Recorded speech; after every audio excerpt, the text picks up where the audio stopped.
Hello viewers, I hope you are all fit and fine. Please welcome to Learn Primavera P6 in simple steps. Today we are in step 13. आज हम लोग बहुत ही important एक चीज सीखेंगे. थोड़ा ध्यान देके इसको सीखिए. और जो लोग अभी भी मेरा चैनल को सब्सक्राइब नहीं किए हैं, प्लीज आप लोग इसको सब्सक्राइब कर दीजिए, इसको लाइक कीजिए, इसको शेयर कीजिए और इसको मैक्सिमम लोगों में बांटिए ताकि मैक्सिमम लोग इसका फायदा ले सकते हैं और वो लोग प्राइमेवेरा P6 इन सिंपल स्टेप्स में सीख सकते हैं. क्योंकि मेरा जो मकसद है वो है to propagate this Primavera P6 in simple steps in such a way to the maximum practicing engineers and aspirant engineers so that they can be capable of making at least L3 scheduling. So आज का topics जो है वो है how to create project, WBS, activities and duration. आज इसका mainly theoretical part के बारे में हम यहाँ पे डिस्कस करेंगे. तो चलिए लेट्स बिगिन. आपको सबसे पहले जो चीज जानना पड़ेगा that is what is project. As per PMBOK, project is a temporary endeavour undertaken to create a unique product, service और अ रिजल्ट. अभी प्रोजेक्ट का बारे में डिटेल में जानना है तो मेरा ही एक वीडियो है नो प्रोजेक्ट, उसमें जाके देखना है. उसका लिंक हम नीचे शेयर कर देंगे तो उसमें जाके थोड़ा देख लीजिए. वहां से आप लोग को अंदाजा हो जाएगा जो प्रोजेक्ट किसको बोलते हैं. अभी जानना है व्हाट इज WBS. WBS यानी वर्क ब्रेकडाउन स्ट्रक्चर. अभी द प्रोसेस ऑफ सब dividing project work into a smaller more manageable component is called work breakdown structure. तो वर्क ब्रेकडाउन स्ट्रक्चर के लिए भी हमारा एक वीडियो ये चैनल में है, why most of the project fail.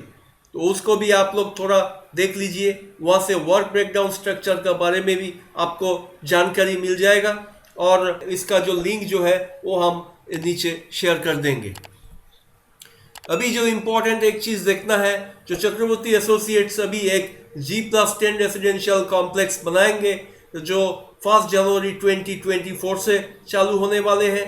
तो यहाँ पे हम लोग ये वर्क ब्रेकडाउन स्ट्रक्चर का एक एग्जांपल देख लेते हैं.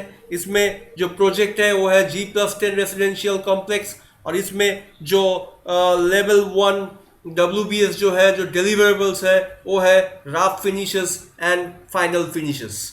और WBS लेवल 2 जो वर्क पैकेजेस जो इसमें है वो है brick work, plaster work, tile work and paint work. और यहाँ पे जो एक्टिविटीज जो है वो एक्टिविटीज यहाँ पे जो दिखेगा वो है ground floor brick work, first floor brick work, ground floor plaster work, first floor plaster work, ground floor tile work, first floor tile work, ground floor paint work और फर्स्ट फ्लोर पेंट वर्क.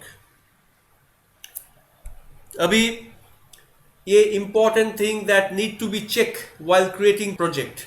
मतलब ये software में जाके आपको check करना पड़ेगा सर्वदा, क्योंकि ये देखने के लिए जो प्रोजेक्ट करने का टाइम में कोई चूक आपसे ना हो.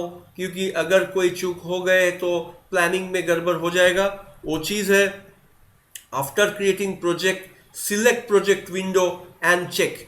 ये सब चीज़ हमारा नेक्स्ट जो स्टेप रहेगा उसमें हम सॉफ्टवेयर में दिखाएंगे. इसमें अगर आपको समझने में थोड़ा दिक्कत हो रहा है तो घबराने का ज़रूरत नहीं है, लेकिन बनी रहिए और चीज़ को देखते रहिए.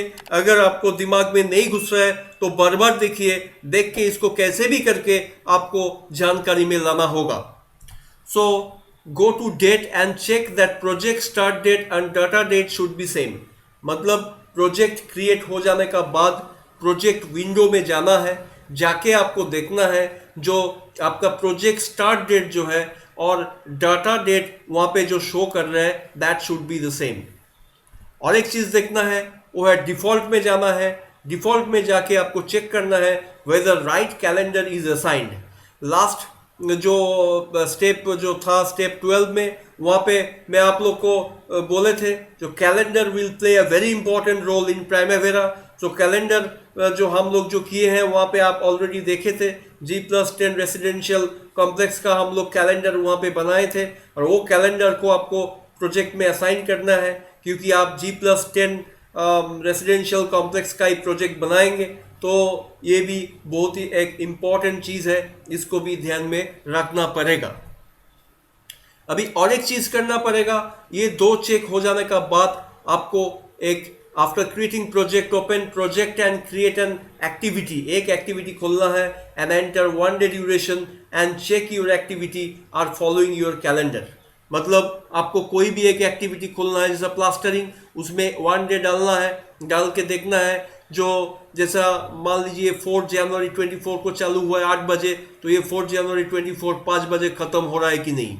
सिमिलरली और एक चीज़ भी देखना है, जो पेंटिंग, इसका ड्यूरेशन है 3 डेज, मतलब 5 जनवरी 24 में 8 बजे चालू हुआ है, तो 7 जनवरी 24 5 बजे खत्म हो रहा है कि नहीं। मतलब ये 5 जनवरी और 7 जनवरी, ये 3 डेज जो ड्यूरेशन जो है, और सुबह 8 बजे और शाम 5 बजे, मतलब हम लोग का स्केड्यूलिंग रहेगा आप 8 आवर्स का। तो ये जो ड्यूरेशन जो दिखा रहा है, ये ड्यूरेशन और ये जो स्टार्ट टाइम और एंड टाइम जो है, ये फॉलो कर रहा है कि नहीं, और स्टार्ट डेट और एंड डेट जो है ये फॉलो कर रहा है कि नहीं, यही चेक करना है। अभी बहुत ही एक इंपॉर्टेंट चीज बोलने के लिए मैं जा रहा हूं, वो है how to give duration to activities. इसको थोड़ा ध्यान से देखिएगा। अभी there are 2 methods to give duration to activities. Activities को ड्यूरेशन देने के लिए 2 मेथड्स है। वो मेथड्स क्या क्या है थोड़ा जान लेते हैं। पहला है जो क्लाइंट रिक्वायरमेंट, और दूसरा है एज पर द प्रोडक्टिविटी। अभी क्लाइंट रिक्वायरमेंट क्या है थोड़ा जानते हैं। क्लाइंट रिक्वायरमेंट में क्या है, if your client wants to finish project on a specific date, then you have to give duration randomly based on your experience। अभी randomly based on your experience कोई डेट अगर आप बैठा देते हैं जो प्रोजेक्ट स्केड्यूलिंग में या प्लानिंग में, वहाँ से क्या आपको लगता है जो आपका प्रोजेक्ट का जो प्लानिंग है वो सक्सेसफुल रहेगा। Because engineering is a science, और वो साइंस को अगर आप ओबे नहीं करते हैं तो then you have to pay for that. वही होगा अगर क्लाइंट रिक्वायरमेंट का बेसिस में जाने के लिए आप अगर रैंडमली बेस्ड अगर ड्यूरेशन बैठा देंगे, तो बाद में आपको इसको पे करना पड़ेगा। That means you have to pay for that. इसके लिए ये तरीका सही नहीं है, कभी कभी इसको अपनाया जाता है लेकिन ये तरीका सही नहीं है। लेकिन इसका भी एक उपाय है जो हम बाद में बताएंगे। अभी देखना है जो प्रोडक्टिविटी बेस्ड जो ड्यूरेशन है वो कैसे होते हैं। ये बिगिनर के लिए थोड़ा हटके लगने से भी थोड़ा इसमें बनी रही है, लेकिन ये चीज़ ही आपको बाद में कमाल करेगा। सो मान लीजिए आपको 40 स्क्वायर मीटर प्लास्टर का एक्टिविटी में ड्यूरेशन देना है, तो अभी हम लोग को प्रोडक्टिविटी का बारे में जानना है। अभी एक मेसन और एक helper maximum 10 square metre of plaster per day कर सकते हैं। अभी suppose my company can supply maximum 2 mason and 2 helper for the said activity. मतलब हमारा जो मैक्सिमम मेसन और हेल्पर सप्लाई करने का जो कैपेसिटी है वो है 2 मेसन एंड 2 हेल्पर। तो मतलब तो 2 मेसन और 2 हेल्पर ये लोग एक दिन में 20 स्क्वायर मीटर ऑफ प्लास्टर कर सकते हैं, क्योंकि एक मेसन और एक हेल्पर का जो कैपेसिटी है वो है 10 square metre of plaster per day. यहाँ पे हम लोग 2 मेसन और 2 हेल्पर लगाए हैं, so 10 into 2 20 square metre of plaster. अभी प्रोडक्टिविटी क्या बोलते हैं, duration is equal to total work divide by productivity. अभी टोटल वर्क यहाँ में क्या है, टोटल वर्क यहाँ पे है 40 स्क्वायर मीटर ऑफ प्लास्टरिंग, और प्रोडक्टिविटी है 20 square metre of plaster per day. That is 40 divide by 20 is equal to 2 days to complete the work. तो यहाँ से हम लोग को ड्यूरेशन ऑलरेडी मिल गए हैं। अगर 40 स्क्वायर मीटर प्लास्टर करना है और अगर नंबर ऑफ मेसन और हेल्पर अगर 2-2 करके है, तो हम लोग को 2 दिन लगेंगे इसको कंप्लीट करने के लिए।